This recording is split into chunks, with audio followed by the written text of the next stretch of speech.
Corona ने Italy तबाह कर दिया। जर्मनी, फ्रांस, बरतानिया, ईरान, भारत समेत 190 से ज़्यादा ममालिक में तबाही मचा दी है।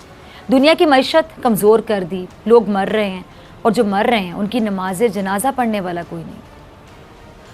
उनको दफनाया ऐसे जा रहा है जैसे कूड़ा फेंका जाता है, कहीं पे कूड़ा क्रिकेट फेंका जाता है। दुनिया के वो मकामात जहाँ रोज़ाना हज़ारों अफराद का हुजूम होता था आज वीरान पड़े हैं। दुनिया के वो ममालिक जिनकी मईशत का बड़ा इन्हिसार सयाहत पर था वो तनज़ुली का शिकार हो रहे हैं। दुनिया के वो तरक्की याफ्ता ममालिक जिनके पास हर सहूलत है वो लॉकडाउन में जा चुके हैं और हम लोग क्या कर रहे हैं। अब मुझे ये बताएं कि कौन किसका दुश्मन है, किससे गिला करें, किससे शिकायत करें, किसको कहें कि हमारी हालत बदल दो जब हम अपनी हालत खुद बदलने को तैयार नहीं हैं। हमारा माशरा, यकीन जानिए बड़े अफसोस के साथ कहूँगी, वो बदकिस्मत माशरा है जहाँ हम खुद अपने सबसे बड़े दुश्मन हैं। ये जो लोग निकले हुए हैं, ये अभी भी देख सकते हैं आप साइड पे फुटेज देखिए ज़रा, ये जो लोग निकले हुए हैं बाहर अपनी फैमिली को लेकर, क्या इन्होंने अपनी कब्रें बुक करवा ली हैं? ये जो लोग बाहर घूम रहे हैं क्या ये तैयार हैं अपने प्यारों को तड़पते हुए देखने के लिए? क्या कहूँ इन लोगों को, बेहिस, यकीनन बेहिस ही कहूँगी। कैसे बेहिस लोग हैं ये। हमारा मुकाबला वाकई सिर्फ कोरोना से नहीं है बल्कि बेहिसी से है, जहालत से है, खुद गर्जी से है, मुनाफिकत से। आज 100 रुपये वाला मास्क कहीं दस्तयाब नहीं। सोचा आपने क्यों? सबको पता है, क्योंकि ज़ख़ीरा अंदोज़ों ने छुपा लिए हैं। आज एक सैनिटाइज़र जो 300 रुपये का मिलता था वो 700 रुपये का मिल रहा है, क्योंकि हम इस्लामी जमहूरिया पाकिस्तान में रहने वालों को माले गनीमत इकट्ठा करना। आज पैनाडोल की गोली जो हर छोटे से छोटे मेडिकल स्टोर पे मिलती थी वो दस्तयाब नहीं है। कल जो 1 लीटर दूध का पैकेट 150 का मिलता था, यानी 150 का, अब वो 250 का मिल रहा है। अब मैं पूछूंगी कि कौन कर रहा है? कौन कर रहा है? कोई हुक्मरान कर रहा है? ऑपोजिशन वाले कर रहे हैं? इमरान खान कर रहा है, नवाज शरीफ कर रहा है, बिलावल कर रहा है, कौन कर रहा है? ये हम कर रहे हैं, अवाम कर रही है। ये एक आम इंसान कर रहा है। एक आम इंसान के साथ हमें मानना होगा कि हम बेहिस हैं, हमें मानना होगा कि हम खुदगर्ज हैं, हमें ये मानना होगा कि हम लालची हैं। हम तो दुनिया की हालत देखकर भी इबरत नहीं पकड़ रहे। हम घरों में बैठकर इस्तिग़फ़ार करते हैं और बाहर जाकर बेईमानी करते हैं। पैसे वाले इतना राशन खरीद रहे हैं कि गरीब भूखा सो रहा है। जनरल स्टोर वाले हर वो चीज़ महंगी बेच रहे हैं जिसकी ज़रूरत सबसे ज़्यादा है। उनको तो सस्ती कर देनी चाहिए चीज़ें। और मैं आज ही सोच रही थी कि रमज़ान में ज़कात देते हैं हम, तो ये बेस्ट टाइम है ज़कात देने का। दीजिए ज़कात। अपने इर्द गिर्द देखें, एक एक घर की जिम्मेदारी भी ले ले। जो साहिब इस्तात लोग हैं जिनके पास अल्लाह का दिया बहुत कुछ है, वो अपने इर्द गिर्द नज़र दौड़ाएं। आपके सर्वेंट्स हैं, आपके घर काम करने आते हैं, उनको भी छुट्टियां दे दी हैं सब ने। अच्छी बात है, वो भी रेस्ट करें, आप भी रेस्ट करें घर में। और दूसरी बात कि आप 2-3 घरों की जिम्मेदारी ले सकते हैं, वहाँ पे राशन डलवा दें। इससे प्यारी ज़कात क्या होगी? इस टाइम पे ज़रूरत है उनको हमारी ज़कात की, हमारी मदद की। मेडिकल स्टोर वाले की अगर मैं बात करूँ, हर दवा महंगी वो कर रहे हैं, वो हर वो दवा जिससे जान बचाई जा सकती है। कहाँ जा रहे हैं हम लोग बतौर माशरा? और बाकी के वो लोग वो अपने साथ, अपनी औलाद के साथ, अपने ख़ानदान के साथ ये खुलेआम दुश्मनी कर रहे हैं। इसी को कहते हैं खुलेआम दुश्मनी करना। हुकूमत रिलीफ दे रही है, ऑपोजिशन साथ दे रही है, पाक फौज मदद कर रही है। मुझ समेत तमाम टीवी एंकर्स दिन रात ये बता रहे हैं कि ये वबा मजाक नहीं है। आप सोचिए, मेरे कैमरामैन सामने बैठे हुए हैं, मेरे पैनल पे प्रोड्यूसर्स बैठे हुए हैं, मेरी टीम कराची में भी है, लाहौर पैनल पे भी लोग हैं, मैं भी यहाँ पर हूँ, मेरा मेकअप आर्टिस्ट भी है स्टूडियो में। हमें डर नहीं लग रहा क्या? हम सब लोग आपके लिए काम कर रहे हैं, क्योंकि हम सब लोग आपको हौसला दे रहे हैं। मैं नहीं आऊंगी, मेरी टीम नहीं आएगी, ये प्रोग्राम आप नहीं देखेंगे। इस प्रोग्राम के थ्रू हम आपको हौसला दे रहे हैं। हम यकीनी तौर पे अपनी जान रिस्क पे डाल के यहाँ पर आ रहे हैं। ये लोग तो मास्क पहन के आते हैं, मैं तो मास्क पहन के प्रोग्राम भी नहीं कर सकती। सोचिए जरा, आप लोगों के आगे मैं आज हाथ जोड़ती हूँ, इस वबा को मजाक ना समझिए। आप लोग घर में बैठ के रेस्ट कर रहे हैं, आप लोग अपना ख्याल रख रहे हैं, आप पे कोई जुल्म नहीं कर रहा। आप खुद अपने ऊपर जुल्म कर इस तरह बाहर निकल के अपनी फैमिलीज को लेके, छोटे बच्चों को लेके। एहतियात कीजिए। लेकिन दोबारा कहूंगी कि आप लोग क्या कर रहे हैं? अवाम का क्या किरदार है? मैं आज अवाम से ही पूछती हूँ, माजरत के साथ इंतहाई शर्मनाक। इस पे सिर्फ अफसोस किया जा सकता है। आज आप लोगों की बेपरवाही जो है, बेहिस्सी, बेपरवाही, इसकी सज़ा सिर्फ आप नहीं बल्कि आपका पूरा ख़ानदान भुगतेगा। इस मामले को समझिए, इसकी सेंसिटिविटी को समझिए। ये बहुत हसास मामला है।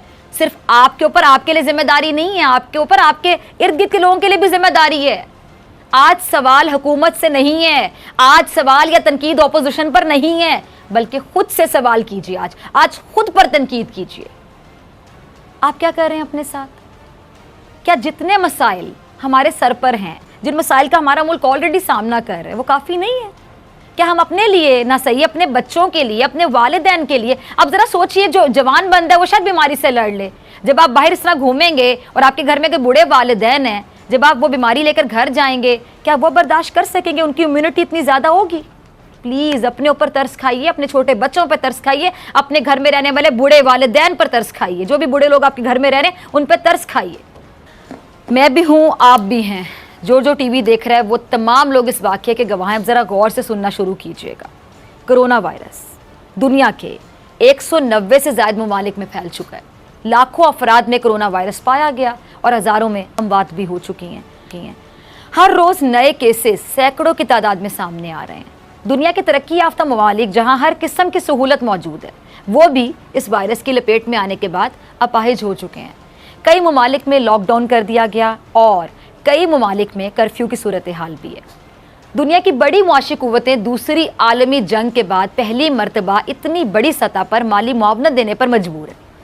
मुआशी सूरत हाल के बायस आलमी सतह पर बेरोज़गारी बढ़ने के भी खदशात हैं। 100 से ज़्यादा ममालिक में स्कूल, कॉलेज, जामियात समेत तमाम जो तालीमी इदारे हैं वो बंद कर दिए गए हैं। करोड़ों बच्चे तालीम हासिल करने से कासिर हो चुके हैं।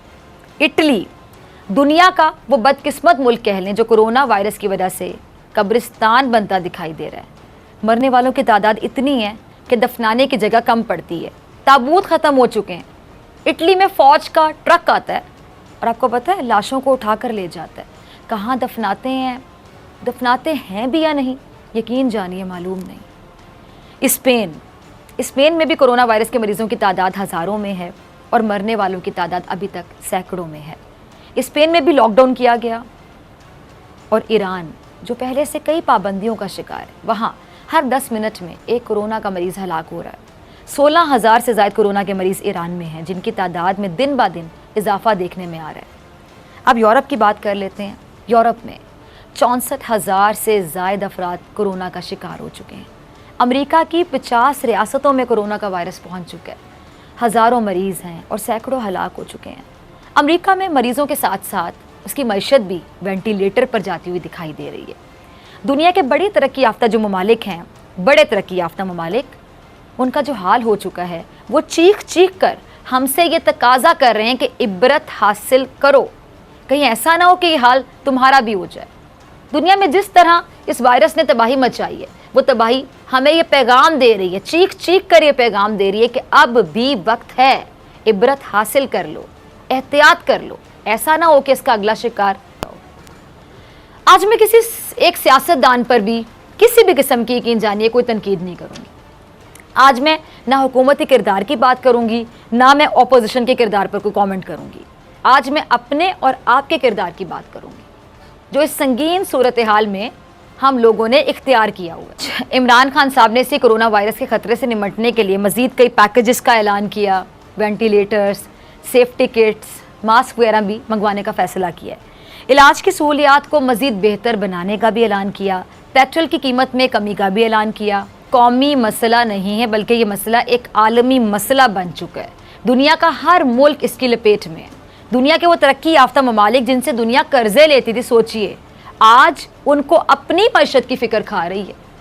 अमेरिका में लोग असलहा इसलिए ख़रीद रहे हैं कि अगर ये वायरस मज़ीद बढ़ता है तो कहीं खाना जंगी की सूरत हाल ना पैदा हो जाए और लोग एक दूसरे के घरों में सिर्फ इसलिए डाके मारें कि उनको खाने के लिए कुछ मिल सके। क्योंकि जानते हैं कि अगर पाकिस्तान जैसा मुल्क जो कर्ज़ों में डूबा हुआ है, थर्ड वर्ल्ड कंट्रीज़ की फहरिस्त में शामिल है, जिसके पास इलाज की सहूलियात नाकाफ़ी हैं, जिस मुल्क की मुआशी हालत आइडियल नहीं है, जिस मुल्क को पहले से ही कई मसाइल का सामना करना पड़ रहा है, जिस मुल्क को हाल ही में दिवालिया होने से बचाया गया, अगर ऐसे मुल्क में ये बीमारी खुदा ना ख्वास्ता फैल जाती है तो फिर सूरत हाल कंट्रोल से बाहर होगी। क्योंकि बीमारी ना अमीर देखती है, ना गरीब, ना मज़हब देखती है, ना ज़ात, ना रंग, ना ज़बान। ये बीमारी बस फैलती है और बहुत तेज़ी से फैलती है।